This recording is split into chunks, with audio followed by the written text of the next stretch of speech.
Hola, ¿qué tal chicos? Bueno, les subo a mi canal de YouTube esta segunda clase de neumática donde vamos a ver en esta oportunidad, en forma elemental por supuesto, el circuito neumático o un circuito neumático básico.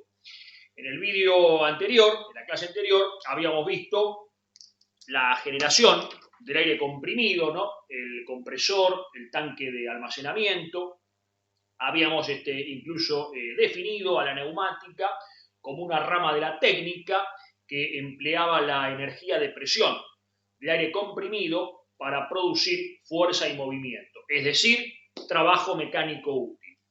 Bueno, entonces, yendo al tema, en este dibujo que yo les hice, vamos a explicar de forma muy elemental cómo es un circuito neumático básico. Por empezar, tenemos este símbolo que representa la toma de presión. Es decir, esto está representando la conexión que yo estoy haciendo en el tanque o acumulador de donde obtengo el aire comprimido, ¿no? Que fue justamente generado por el compresor. Y esta conexión, que la hago en el tanque, ¿no? Va a este equipo o esta unidad llamada FRL, es decir, filtro regulador lubricador, también conocida con el nombre de unidad de mantenimiento. Bueno, ¿para qué sirve este equipo o esta unidad? Bueno, el problema que tenemos nosotros cuando sacamos el aire del tanque o acumulador es que ese aire, por empezar, está sucio. Tiene partículas de polvo, suciedad, tierra, y aparte tiene una cierta cantidad de humedad. Habíamos dicho que la humedad era vapor de agua que contenía el aire atmosférico, ¿no? En consecuencia, yo tengo que, en principio, filtrar el aire que estoy tomando, ¿no? Es decir, eliminar todo lo que es suciedad y también eliminar la humedad, ¿no? Esa función la cumple el filtro, ¿no? Que es el primer elemento que tiene esta unidad de mantenimiento. Después, ¿qué sucede? En el tanque del compresor, la presión está permanentemente subiendo y bajando, es decir, fluctúa. ¿Por qué? Bueno, porque yo estoy descargando el tanque cuando hago consumo de aire y lo estoy cargando a su vez con el compresor, o sea que la presión sube y baja, ¿no?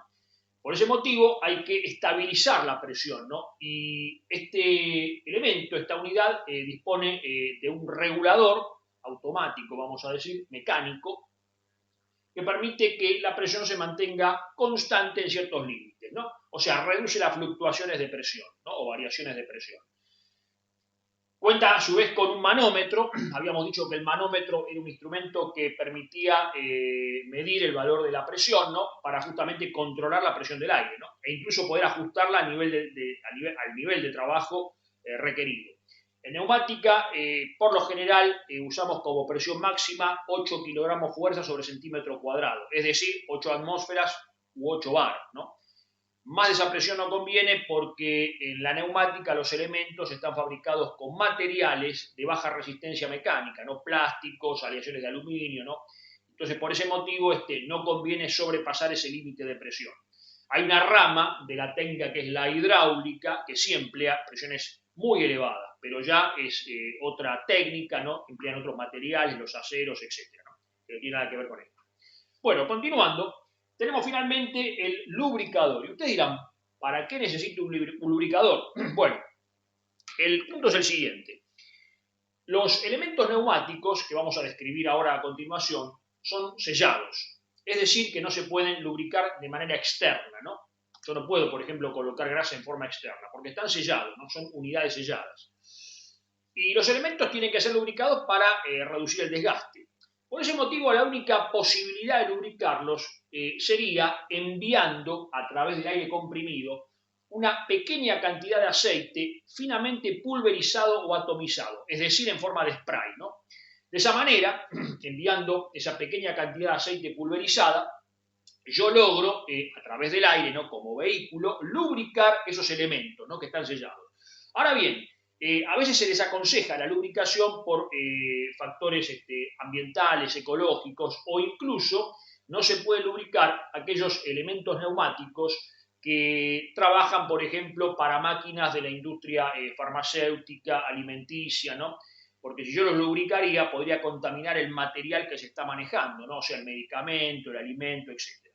Resumiendo, tenemos la FRL, filtro regulador lubricador, conocido todo esto también como unidad de mantenimiento, y este equipo tiene que estar en todas las máquinas que usen aire comprimido, que tengan elementos neumáticos, colocado en un lugar visible para que el técnico tenga acceso a su control, a su mantenimiento, ¿no? Esto es de vital importancia para el correcto funcionamiento de la instalación neumática. Bueno, continuando, tenemos ahora un elemento de control que es la válvula. En neumática las válvulas son muy complejas y se denominan válvulas de vías o válvulas distribuidoras. Nosotros vamos a ver después el tema de válvulas en forma completa, ¿no? Cuando tengamos acceso a la escuela presencial, ¿no? Cuando hagamos las prácticas en los tableros didácticos que tenemos en nuestro taller, ¿no? Por ahora simplemente decimos que son elementos de control que permiten controlar o direccionar el aire comprimido y de esa manera poder controlar o manejar los componentes neumáticos. Finalmente tenemos el componente neumático por excelencia, ¿no? Que es el actuador o cilindro, que es un elemento que va a transformar la energía de presión del aire comprimido en fuerza y movimiento, es decir, trabajo mecánico útil. Vamos a ver el más sencillo de todos, que es el llamado cilindro o actuador de simple efecto. Está compuesto por un cilindro o camisa, dentro del cual tenemos un pistón o émbolo. Este pistón o émbolo tiene cierres de goma, ¿no? Que evitan las fugas de aire. Solidario a este pistón o émbolo tenemos el vástago, que es un eje, una varilla, generalmente de acero inoxidable. Y acá, como este elemento es un cilindro o actuador de simple efecto, tenemos un resorte o muelle de recuperación para producir el retroceso del pistón o émbolo. Bueno, ¿cómo funciona esto? Cuando por medio de la válvula, envío presión de aire, ¿no? La presión del aire empuja el pistón o émbolo y produce el avance, ¿no? Del vástago, con cierta fuerza. Cuando yo retiro el aire, el resorte, como dije, produce el retroceso, ¿no? Del pistón o émbolo. Pero acá hay un tema. Yo tengo que sacar el aire y esa función la va a cumplir también la válvula. Por eso dije que son elementos complejos, porque no solamente tienen que enviar presión de aire, sino que después tienen que eliminar, sacar el aire, ¿no? Que lo expulsan a la atmósfera, ¿no? Bien. Ustedes se preguntarán qué fuerza realiza o qué fuerza puede llegar a efectuar el vástago del cilindro actuador. Bueno, eso lo podemos calcular aplicando el concepto de presión que vimos la clase anterior. Habíamos dicho que entendíamos por presión a la relación entre la fuerza y la superficie, es decir, la fuerza que hacía el aire comprimido contra o sobre una superficie, ¿no? Presión es el cociente entre la fuerza y la superficie. Si despejamos de ahí, tenemos esta fórmula, que me dice que la fuerza va a ser el producto de la presión del aire por la superficie del pistón o émbolo. Acá ustedes ven de frente el pistón o émbolo que tiene un cierto diámetro y una cierta superficie, ¿no? Bien. Entonces, haciendo los cálculos, partimos de una presión máxima de 8 kilogramos fuerza sobre centímetro cuadrado. Dijimos que no conviene sobrepasar este límite, ¿no? Porque en la neumática usamos materiales de baja resistencia mecánica. Por ejemplo, las conexiones se hacen con mangueras plásticas de un plástico especial llamado elastómero o poliamida, que si bien es un plástico alto impacto, tiene un límite en cuanto a su resistencia mecánica, ¿no? Por eso no conviene sobrepasar este nivel de presión, ¿no? 8 kilos por centímetro cuadrado, ¿no? Que son también 8 atmósferas u 8 bares.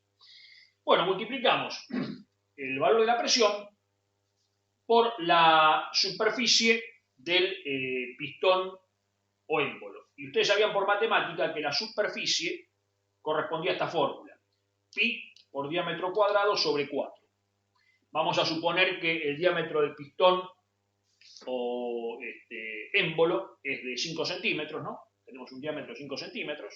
Entonces, hacemos 3,14 por 5 centímetros elevado al cuadrado dividido 4. 5 por 5 son 25. También se eleva al cuadrado los centímetros, que se simplifican con los centímetros cuadrados de la presión, y me va a quedar en kilogramos fuerza. Haciendo las operaciones muy elementales, llego al valor de que la fuerza corresponde a 157 kilogramos fuerza, ¿no?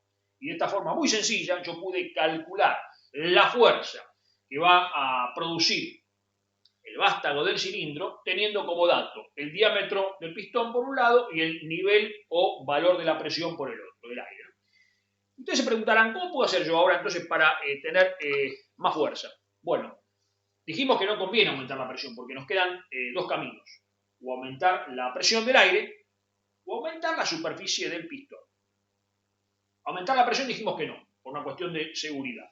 Podemos sí aumentar la superficie del pistón, o sea, uso un pistón que tenga un mayor diámetro. De hecho, los pistones de gran diámetro se conocen como cilindros o actuadores de fuerza, ¿no? Y de esa manera yo logro, ¿no?, incrementar el valor de fuerza que va a ejercer el actuador, ¿no?, o cilindro.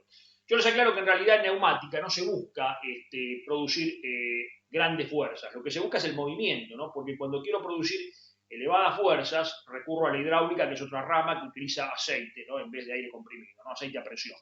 Bueno, con esto ya les di un panorama muy general de lo que es un circuito neumático. La neumática, como dije, tiene capital importancia en el ámbito de la técnica. Todas las máquinas automatizadas producen su movimiento gracias a los actuadores o cilindros, ¿no? Y por ese motivo es fundamental que ustedes, como futuros técnicos mecánicos, ¿no?, conozcan, tengan un lineamiento general de esta rama de la técnica. Bueno, chicos, nos veremos, si Dios quiere, en un próximo vídeo. Como siempre, gracias por estar.